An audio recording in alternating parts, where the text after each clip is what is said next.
El corazón delator, Edgar Allan Poe. Es verdad, soy muy nervioso, horrorosamente nervioso, siempre lo fui. Pero ¿por qué pretendéis que esté loco? La enfermedad ha aguzado mis sentidos, sin destruirlos ni embotarlos. Tenía el oído muy fino, ninguno le igualaba. He escuchado todas las cosas del cielo y de la tierra, y no pocas del infierno.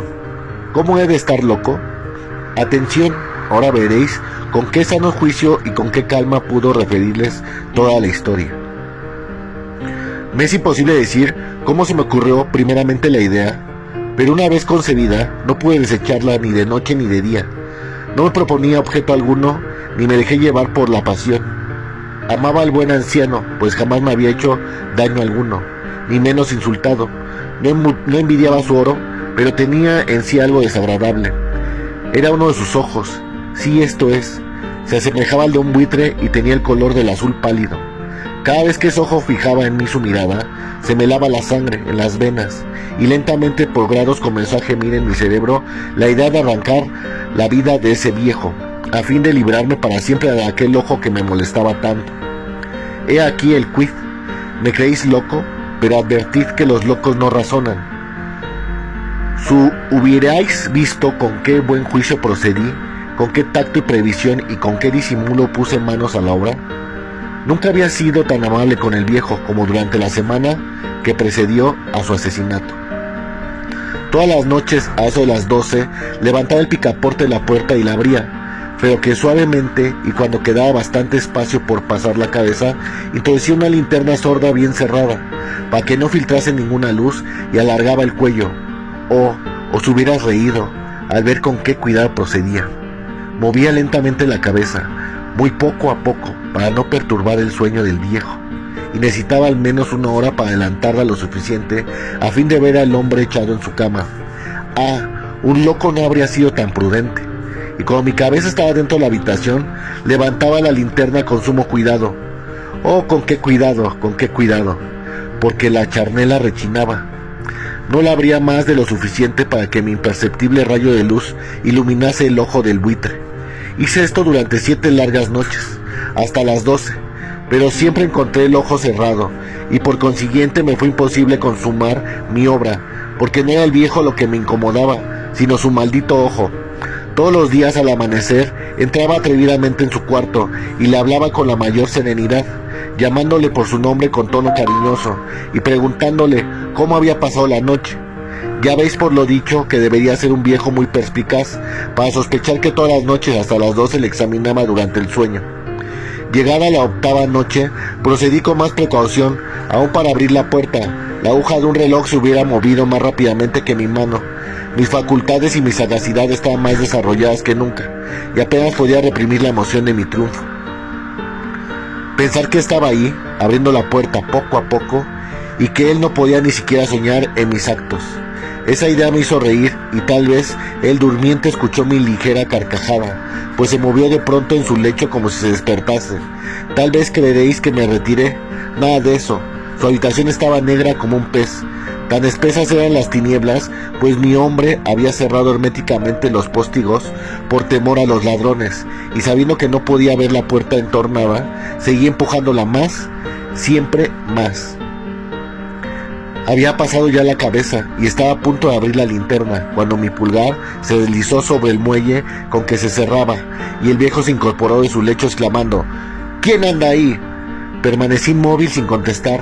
Durante 1 hora me mantuve como petrificado, y en todo este tiempo no le vi echarse de nuevo. Seguía sentado y escuchando, como yo lo había hecho noches enteras. Pero he aquí que de repente oigo una especie de queja débil, y reconozco que era debida a un terror mortal. No era de dolor ni de pena.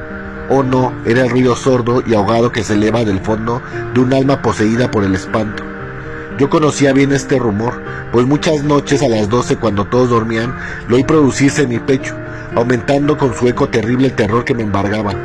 Por eso comprendía bien lo que el viejo experimentaba y le compadecía, aunque la risa entreabierta de mis labios. No se me ocultaba que se había mantenido despierto desde el primer ruido, cuando se revolvió en el lecho. Sus temores acrecentaron y sin duda quiso persuadirlos que no había causa para ello, mas no pudo conseguirlo. Sin duda pensó, eso no será más que el viento de la chimenea, o de un ratón que corre, o algún grillo que canta. El hombre se esforzó para confirmar estas hipótesis, pero todo fue inútil, era inútil, porque la muerte se acercaba. Había pasado delante de él con una sombra negra, envolviendo en ella a su víctima y la influencia fúnebre de esa sombra invisible. Era la que le hacía sentir, aunque no distinguiera ni viera presencia de mi cabeza en su cuarto.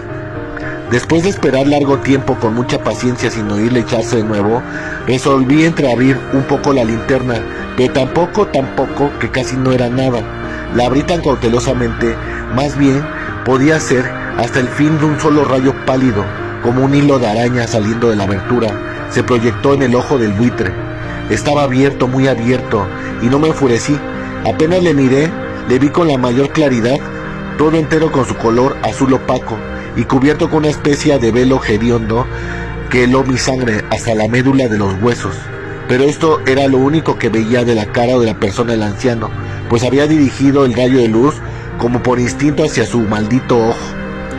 ¿No os había dicho ya que lo tomáis con locura? ¿No es sino un refinamiento de los sentidos? En aquel momento un ruido sordo, ahogado y frecuente, semejante al que se produce un reloj envuelto en algodón, hirió mis ojos. Aquel rumor lo reconocí al punto. Era el latido del corazón del anciano, y aumentó la cólera hacia mí como redoble de tambor que sobreexcita el valor del soldado. Pero me mantuve y permanecí inmóvil, sin respirar apenas, y esforzándome en iluminar el ojo con el rayo de la luz. Al mismo tiempo el corazón latía con mayor violencia, cada vez más precipitadamente y con más ruido. El terror del anciano debía de ser indecible, pues aquel latido se producía como en redobla fuerza cada minuto. ¿Me escucháis atentos? Ya os he dicho que yo era nervioso, y lo soy en efecto. En medio del silencio de la noche, un silencio tan imponente como el que aquella antigua casa, aquel ruido extraño me produjo un terror indecible. Por espacio de algunos minutos me contuve aún, permaneciendo tranquilo, pero el latido subía del punto a cada instante, hasta creía que el corazón iba a estallar, y de pronto me sobrecogió una nueva angustia. Algún vecino podría oír el rumor. Había llegado la última hora del viejo. Profiriendo un alarido, abrí bruscamente la linterna y me introduje en la habitación. El hombre solo dejó escapar un grito, solo uno. En un instante la arrojé en el suelo, reí de contento al ver mi tarea tan adelantada, aunque esta vez ya no me atormentaba, pues no se podía oír a través de la pared. Al fin cesó la palpitación, porque el viejo había muerto. Levanté las ropas y examiné el cadáver. Estaba rígido, completamente rígido. Apoyé mi mano sobre el corazón y la tuve aplicada algunos minutos. Al fin cesó la palpitación, porque el viejo había muerto. Levanté las ropas y examiné el cadáver. Estaba rígido, completamente rígido. Apoyé mi mano sobre su corazón y la tuve aplicada algunos minutos. No se oía ningún latido. El hombre había dejado de existir, y su ojo desde entonces ya no me atormentaría más. Si persistís en tomarme por loco, esa creencia se desvanecerá cuando os diga qué precauciones adopté para ocultar el cadáver. La noche avanzaba y comencé a trabajar activamente. Aunque en silencio, corté la cabeza, después los brazos y por último las piernas.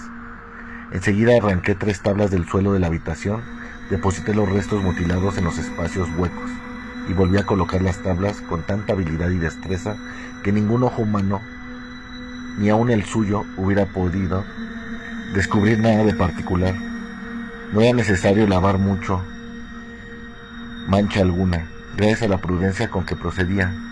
Un barreno la había absorbido toda. Ja, ja, ja. Terminé la operación a eso de las 4 de la madrugada. Aún estaba tan oscuro como a medianoche. Cuando el reloj señaló la hora, llamaron a la puerta de la calle, y yo bajé con la mayor calma para abrir, pues, ¿qué podía temer ya? 3 hombres entraron anunciándose cortésmente como oficiales de la policía. Un vecino había escuchado un grito durante la noche. Esto bastó para despertar sospechas. Se envió un aviso a la oficialía de la policía y los señores oficiales se presentaban para reconocer el local. Yo sonreí porque nada debía temer, y recibiendo cortésmente a aquellos caballeros les dije que era yo quien había gritado en medio de mi sueño. Añadí que el viejo estaba de viaje y conduje a los oficiales por toda la casa, invitándolos a buscar, a registrar perfectamente. Al fin entré en su habitación y se mostró sus tesoros completamente seguros y en el orden mejor. En el entusiasmo y confianza ofrecí sillas a los visitantes para que descansaran un poco, mientras que yo, con la loca audacia de mi triunfo completo, coloqué la mía en el mismo sitio donde yacía el cadáver de la víctima. Los oficiales quedaron satisfechos y convencidos por mis modales. Yo estaba muy tranquilo.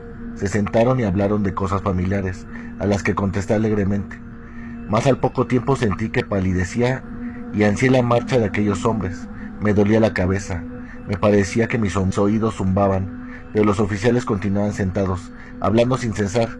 El zumbido se pronunció más y más, persistiendo con mayor fuerza. Me puse a charlar sin tregua para librarme de aquella sensación, pero todo fue inútil, y al fin descubrí que el rumor no se producía en mis oídos. Sin duda palidecí entonces mucho, pero hablaba todavía más, con más viveza, alzando la voz, lo cual no impedía que el sonido fuera en aumento. ¿Qué podía hacer yo? Era un rumor sordo, ahogado, frecuente, muy análogo al que produciría un reloj envuelto en algodón. Respiré fatigosamente. Los oficiales no oían aún. Entonces hablé más aprisa, con mayor vehemencia, pero el ruido aumentaba sin cesar. Me levanté y comencé a discutir sobre varias nimiedades, en un diapasón muy alto y gesticulado vivamente, mas el ruido crecía. ¿Por qué? ¿No querían irse ya aquellos hombres? Aparentando que me exasperaba sus observaciones, di varias vueltas de un lado a otro de la habitación, mas el rumor iba en aumento. Dios mío, ¿qué podía hacer? La cólera me cegaba, comencé a renegar, agité la silla donde me había sentado haciéndola rechinar sobre el suelo, pero el ruido dominaba, siempre de una manera muy marcada, y los oficiales seguían hablando, bromeaban y sonreían. ¿Sería posible que no oyesen? Dios Todopoderoso, no, oían, sospechaban, lo sabían todo, se divertían con mi espanto. Lo creí y lo creo aún. Cualquier cosa era preferible a semejante burla.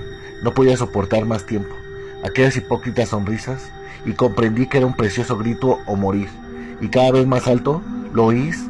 Cada vez más alto, siempre más alto. Miserables, exclamé, no disimuléis más tiempo. Confieso el crimen. Arrancad esas tablas. Ahí está, ese latido de su espantoso corazón. Cuento de Edgar Allan Poe, 1843.